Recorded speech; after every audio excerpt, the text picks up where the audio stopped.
If you are in sales and you want to get your program to the marketplace or your service to the marketplace, you might be afraid of one of these three things. Number one, a dog biting you. Number two, a shot come through the door. And number three, objections.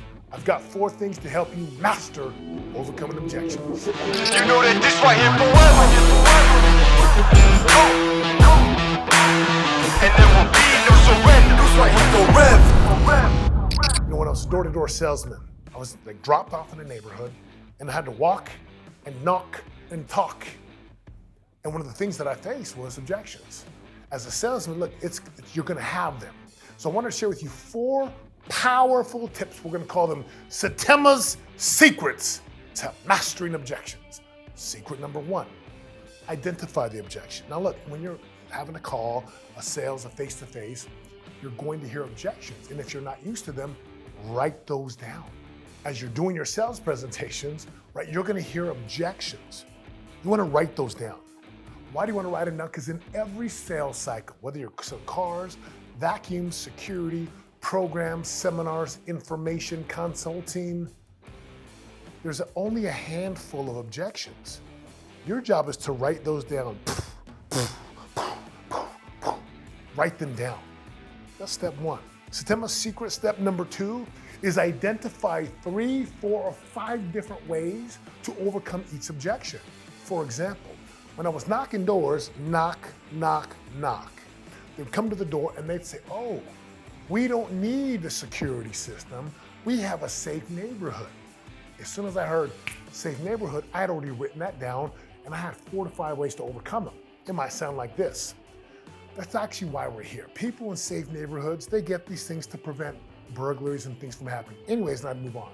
Or, we don't need that. Of course you don't need it. That's why we get these things. People who don't need them, they actually get them as a preventative measure.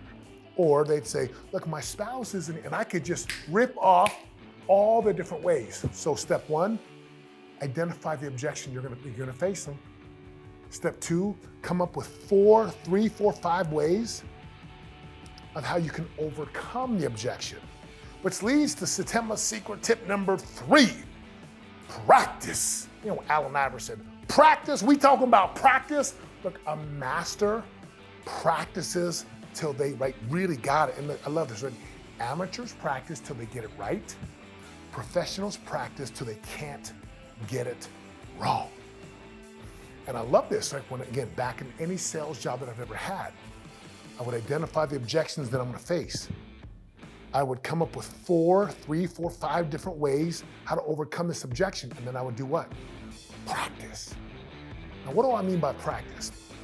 Once you know how to overcome it, I'm gonna practice this, rolling it off my mouth, speaking it out loud, role playing, looking in the mirror, and actually doing it. Thousands and thousands and thousands of times. Yes. For example, I knocked doors many, many moons ago, young grasshopper, and if they had an objection that was like, Setema, look, my husband's not here, so we just gotta wait till he comes here. That's an objection. I was prepared for that, and I could say something like, absolutely, of course he's away. And guys who travel, they actually love these things because when they're on the road, they want to be able to make sure their wife and children are safe at home. So let me show you how this works. And I walk right through it. Why? Because like an athlete, quarterback, pitcher, golfer, tennis, bowling, a master practices.